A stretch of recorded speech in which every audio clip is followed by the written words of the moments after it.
నమస్తే, welcome to V10 news. తూర్పు గోదావరి జిల్లా రాజానగరం నియోజకవర్గంలో రెండు పార్టీల మధ్య వార్ మొదలైంది.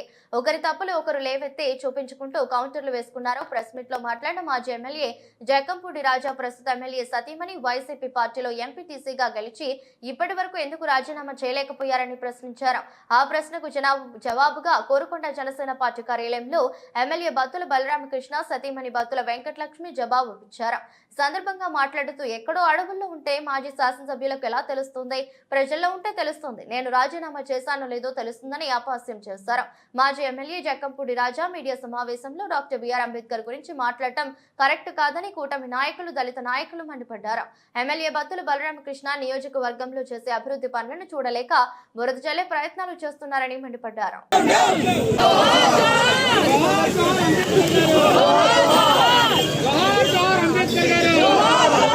ఈరోజు ఈ సమావేశానికి ముఖ్య కారణం ఏంటంటే మన జక్కంపూడి రాజా మాజీ ఎమ్మెల్యే రాజనగరం నియోజకవర్గం బాగా ఖాళీగా ఉంటున్నారు. నా అవాకులు చెవాకులు మాట్లాడుతున్నారు. ఒకటి మాత్రం ఖచ్చితంగా చెప్తున్నానంటే జక్కంపూడి రాజా గారు, మీకు ప్రజలు ఇచ్చిన తీర్పుని గౌరవించలేని వ్యక్తి ఏ వ్యక్తి అయినా సరే ఈ నియోజకవర్గంలో ఉండడం అనేది అనవసరం నేను చెప్తున్నాను. బత్తుల బలరామకృష్ణ గారు ఏంటో ఎలక్షన్ ముందు మీరందరూ చేసిన మీ సోషల్ మీడియా ఏదైతే బ్యాచ్ ఉందో ఈ బ్యాచ్ అందరూ కలిసి ఆయన మీద పర్సనల్గా కూడా మీరు కామెంట్ చేసిన ఎట్టి పరిస్థితుల్లో ఆయన ఎప్పుడు కూడా మీ మీద ఎటువంటి అవాకులు చవాకులు తేవలేదు. అదంతా కూడా ప్రజలు చూసుకుంటారని చెప్పేసి అనుకున్నారు. అదేవిధంగా ప్రజలందరూ కలిసి మీకు సరైన సమాధానం చెప్పారు. మీరు చేసే అక్రమాలు, మీరు చేసే అవినీతి దందా, మీరు చేసే గంజాయి దందా ఏదైతే ఉందో ఇవన్నీ ప్రజలు సహించలేక మిమ్మల్ని చిట్టుగా ఓడించి ఇంటికి పంపించినా కూడా మీకు ఇంకా బుద్ధి రాలేదు. మరొకసారి మీరు డాక్టర్ బిఆర్ అంబేద్కర్. నా పేరు బత్తుల వెంకటలక్ష్మి, బలరామకృష్ణ గారు వైఫ్ని. మీ అందరికీ తెలుసు నా గురించి. ఇది నిన్న జక్కంపూడి రాజా గారు అయితే మాజీ శాసనసభ్యులు నిన్న ప్రెస్ మీట్ పెట్టి నా ఎంపీటీసీ గురించి అయితే మాట్లాడడం జరిగింది. జక్కంపూడి రాజా గారు, నేను ఎంపీటీసీకి రాజీనామా చేసిన తర్వాతే పవన్ కళ్యాణ్ గారితో నేనైతే కండువా ఎంచుకోవడం జరిగింది. కానీ నా ఎంపీటీసీ పదవిని మీరు ఆమోదం చేయకుండా ఎంతసేపు మా గురించి మాట్లాడడానికి ఏమీ లేక ఆ ఎంపీటీసీ గురించి మాట్లాడడానికి మీకు అవకాశం దొరుకుతుంది కాబట్టి అది మీకు ఆమోదించకుండా ఆఫీసర్ని భయభ్రాంతులు చేసి నా రాజీనామాని అయితే మీరైతే అంగీకరించకుండా అలా దాచిపెట్టించారు. మా ఎన్డీఏ ప్రభుత్వం వచ్చిన తర్వాత నేనైతే నా ఎంపీటీసీ పదవిని నేనైతే రాజీనామా ఆమోదించుకున్నాను. మీరు అడవిలో ఉండడం వల్ల నా రాజీనామా పత్రాన్ని మీరు తెలుసుకోలేకపోయారు. నేను రాజీనామా చేసిన విషయం మీరు తెలుసుకోలేకపోయారు. ఒకసారి నియోజకవర్గంలోకి వచ్చి ప్రజల్లో తిరిగితే నా రాజీనామా అనేది నేను చేసేనన్న విషయం మీకు అర్థమవుతుంది. ఇది క్లియర్గా చదువుకోండి. ఎందుకంటే మీరు శంకర్దాద ఎంబీబీఎస్ పూర్తిగా చదవచ్చో రాదో నాకు తెలియదు. ఇది క్లియర్గా అయితే చదువుకుని నా రాజీనామాను మీరైతే ఒకసారి నేను మిమ్మల్ని కోరుతున్నాను.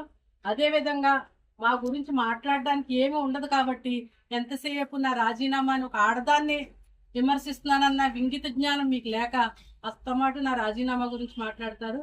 మేము చేసే అభివృద్ధి కార్యక్రమాలు మీరు ఒకసారి చూడండి. చూసిన తర్వాత గతంలో మీ పరిపాలన ఏంటో, ఇప్పుడు మా పరిపాలన ఏంటో ఒకసారి చూడండి. మేము అభివృద్ధి కోసం, రాజానగరం ప్రజల అభివృద్ధి కోసం అయితే రాజకీయాల్లోకి వచ్చాం, కానీ మా సొంత స్వలాభం కోసం అయితే మేము రాజకీయాల్లోకి రాలేదు. మాకు అవసరం లేదు. మీకు ఇంతకుముందే నేను ప్రెస్ మీట్లో చెప్పాను. ఒకసారి ఒక రాజానగరాన్ని అయితే మేము మీటింగ్ పెట్టినప్పుడే చెప్పాం, మాకు ఎటువంటి చరిత్ర, రాజకీయ చరిత్ర లేదు. మేము చెప్పుకోవడానికి మా పూర్వీకులు ఎవరు రాజకీయాల్లో లేరు. కానీ మేము నమ్మి వచ్చింది ఒకటి పవన్ కళ్యాణ్ గారి కోసం, రెండు జన సైనికులు మాత్రమే నమ్ముకుని మేము రాజకీయాల్లోకి వచ్చాము. ఆ సత్తా ఏంటో చూసారు మీరు. ఒక ఎంపీటీసీ మొగుడు మీద నువ్వు 35,000 ఓట్లతో ఓడిపోయావు. అదే ఒక ఎంపీటీసీ మీద నువ్వు పోటీ చేస్తుంటే 50,000 మెజార్టీతో ఓడిపోతావు. అది నువ్వు ఒకసారి గుర్తు తెచ్చుకో. నువ్వు తర్వాత పోటీ చేసే బరిలో నేనైతే నిలబడతాను. మన ఇద్దరు పోటీకి వెళ్దాం. నువ్వు ఒక ఎంపీటీసీ మొగుడు చేతిలోనే ఓడిపోయావు. నువ్వు ఎంపీటీసీ మీద పోటీ చేస్తే ఎంత దారుణంగా ఓడిపోతావు అనేది ఒకసారి గుర్తించుకో. తొందరపడి నువ్వేమి వాగ్దానాలు చేసి మళ్ళీ రెండోసారి మడమలై తెప్పొద్దు. నువ్వు మళ్ళీ నేను రాజకీయ సన్యాసం చేస్తాను, నువ్వు రెండోసారి మాట్లాడొద్దు. ఎందుకంటే నువ్వు చేసిన వాగ్దానాలు ఏమి నెరవేర్చుకో, ఆ విషయం మాకు తెలుసు. నువ్వు ఎంతసేపు ఆడపిల్లలు పెట్టుకున్న సారి గురించి లేకపోతే దేవుడి గురించే మాట్లాడతావు. నువ్వు ఎన్నిసార్లు ఆ దేవుడి గుడికి వచ్చావు ఒకసారి గుర్తు తెచ్చుకో. నువ్వు నెగ్గడానికి ఎన్ని పూజలు చేయించుకున్నావు ఒకసారి ఆ గుడి దగ్గరికి వచ్చావు ఒకసారి నువ్వు గుర్తు చేసుకోవాల్సిందిగా నేను కోరుతున్నాను. మాకున్న ధైర్యం ఒకటే పవన్ కళ్యాణ్ గారు, 2 జన సైనికులు, వీళ్ళిద్దరు అంటే చూసుకునే మేమైతే ఈ రోజు ఈ స్థానంలో అయితే నిలబడ్డాం. అదే విధంగా పవన్ కళ్యాణ్ గారు ఒక రిపబ్లిక్ డే రోజునైతే రాజానగరం సీట్ అయితే ఫస్ట్ అనౌన్స్ చేశారు. ఆయన టికెట్ కూడా అనౌన్స్ చేసుకోకుండా నా భర్త సీట్ అయితే ఆయన అనౌన్స్ చేశారు. అదొకసారి నువ్వు దృష్టిలో పెట్టుకో. నేను సరిగ్గా రాజకీయం చేయలేదంట, నువ్వు రాజకీయం ఎందుకు చేయలేదు? 4 బలరామకృష్ణులే, 2 వెంకటలక్ష్మిలు అనేది డూప్లికేట్ తీసుకొచ్చి పెట్టావు. అప్పుడు కూడా నా పేరు చూసి నా అభిమానులు నా వెంకటలక్ష్మి అనే పేరు మీద 5,000 ఓట్లు వేసారు. మీరందరికీ తెలియని విషయం ఏంటంటే మనం అందరం 35,000 చిల్లరే వచ్చే ఓట్లు మెజార్టీ అనుకుంటున్నాం. ఈ ఏళ్ళ బలరామకృష్ణలో వెంకటలక్ష్మి పేర్ల మీద ఓట్లన్నీ మీరు క్యాలిక్యులేషన్ చేసుకుంటే మేము 50,000 మెజార్టీతో గెలిచాము. మీరు ఒకసారి చూసుకోండి. జగన్మోహన్ రెడ్డి గారు లాస్ట్ లో 2 చోట్లకే ప్రచారానికి వెళ్ళారు. 1 పిఠాపురం, 2 రాజానగరం నియోజకవర్గం. నువ్వు బతిమాలి నేను ఓడిపోతాను, ఒక ఎంపీటీసీ మొగుడు చేతిలో నేను ఓడిపోతున్నాను, కాళ్ళ ఎలా పడితే ఆయన ప్రచారానికి అయితే వచ్చారు. అది నువ్వైతే ఒకసారి దృష్టిలో పెట్టుకుని మాట్లాడు. నువ్వు చాలా గట్టిగా ప్రయత్నించావు, కాకపోతే జనాలు నీ మాయలో పడి నిన్ను నమ్మక ఎప్పుడో నిన్నైతే దూరంగా పెట్టారు. నువ్వు ఇంట్లో తల్లిని తమ్ముళ్ళే నెగ్గలేనన్నాడు. మాట్లాంటి కోసం ఎన్నో తలపెడతావు. అయినప్పటికీ మాకున్న ధైర్యం ఒకటే, పైన పవన్ కళ్యాణ్ గారు, కింద జన సైనికులు. నువ్వు ఏ రోజైతే మమ్మల్ని విమర్శిస్తావో పవన్ కళ్యాణ్ గారు మమ్మల్ని మరుసటి రోజే పిలిచి మాకు ఒక మంచి హోదా అనేది కల్పిస్తారు. నువ్వు మాట్లాడే ప్రతి మాటకి దేవుడు మాకు ఆశీర్వాదాలు ఉంటాయి. పవన్ కళ్యాణ్ గారి చేతులు మంచి భవిష్యత్తు ఉంటుంది. ఈవేళ మమ్మల్ని దూషించావు, రేపు మంచిదేదో మాకు రాబోతుంది, అందుకే నువ్వు దూషించావు.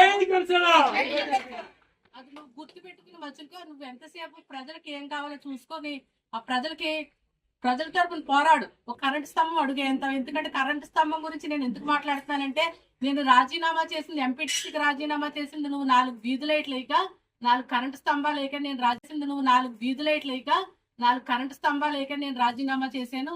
నేను ప్రజలకి ఎన్నో చెప్పి వచ్చాను. నా ఊళ్ళో గ్రామ ప్రజలకి 4 కరెంట్ స్తంభాలు వేయించలేంది నేను రాజకీయం ఎలా చేయగలనేసి ఆ రోజు నేను రాజీనామా. మీ ఇంటికి 4 కరెంట్ స్తంభాలు కానీ వస్తే నువ్వు మాట్లాడిన మాట ఆడవాళ్ళకి రాజకీయాలు ఏంటమ్మా అన్నావు. అమ్మనే తిరగనివ్వట్లేదు, నువ్వు కూడా ఎందుకమ్మా తిరక్కో, ఇంట్లో కూర్చో అన్నావు. ఆ మాట నువ్వు అన్నావా లేదో ప్రమాణికం చేసి చెప్పు. నేను ఈ రోజు ఇప్పుడు వరకు అయితే ఈ విషయం ఎక్కడా చెప్పలేదు, ఈ రోజు నేను చెప్తున్నాను. ఆ రోజు అమ్మనే ఇంట్లో కూర్చోబెట్టాను. నువ్వు ఎందుకమ్మా నువ్వు వీధిలో గట్ట తిరక్కో, నువ్వు ఎవరికి మాట ఇవ్వకో, మేము అలా ప్రస్తుతానికి అలా ఉంచుతాం అంతే. ప్రెసిడెంట్ని, ఎంపీటీసీని, రాజ్యాధికారం అంతా మాది అనేసి ఆ రోజు మీరు చెప్పడం జరిగింది. ఈ రోజు మీ యొక్క ప్రెసిడెంట్ని అడగండి. మీరు ఎక్కువ ఇక్కడ మా రాజానగరం నియోజకవర్గంలో ఎక్కువ శాతం వైసీపీ ప్రెసిడెంట్లు, ఎంపీటీసీలు నెగ్గున్నారు. మీ అందరికీ తెలిసిన విషయమే. వాళ్ళందరినీ ఒకసారి మీరు అడగండి అభివృద్ధి అంటే ఏంటో. ఇప్పుడు వాళ్ళ అకౌంట్లో సచివాలయం, ఇప్పుడు పంచాయతీ అకౌంట్లు ఎంతెంత నిల్వ ఉంటాయో ఒకసారి అడగండి. వాళ్ళే ఆశ్చర్యపోతున్నారు. మేము మీటింగ్కి వెళ్ళినప్పుడు కూడా ప్రెసిడెంట్లు అది ఒకటే మాట చెప్తున్నారు, మీ దయ వల్ల, పవన్ కళ్యాణ్ గారి దయ వల్ల పంచాయతీల్లో డబ్బులు ఉంటున్నాయండి. ఎందుకంటే బీచింగ్కి ఎంతో ఇబ్బంది పడేవాళ్ళు, మంచి రోడ్లు వేస్తామండి. ఇంకా ముందే ఉంటే మా అదృష్టం బాగుండి, ఇంకా ముందే ఉంటే ఎంతో బాగుండండి. ఇంకా సంవత్సరం ఉంది పరిపాలన మాది, మేము అందరం దిగిపోతాం. ఈ దరిద్ర కొట్టి పరిపాలన మేము 3 సంవత్సరాలు చూసామండి. ప్రజలు ఈదులోకి వెళ్ళకపోయాం అనేసి మా అందరికీ కూడా చేతులెట్టి మీ నాయకులు దండం పెట్టడం నేను చూశాను. ఒకసారి మీరు వాస్తవాన్ని తెలుసుకోండి. ఎంతసేపు ఆడవాళ్ళ మీద పడటం కాదు, ఎంతసేపు నా ఎంపీటీసీ గురించి మాట్లాడుతున్నారు తప్ప మీరు చేసిన అభివృద్ధి నా ఎంపీటీసీ మీరు క్లియర్గా చదువుకోండి. మరి మీకు తెలుగు అర్థమవుతుందో ఒకసారి చూసుకోండి. మేడం ఆటోస్ ఎప్పుడు వచ్చినాయి మేడం?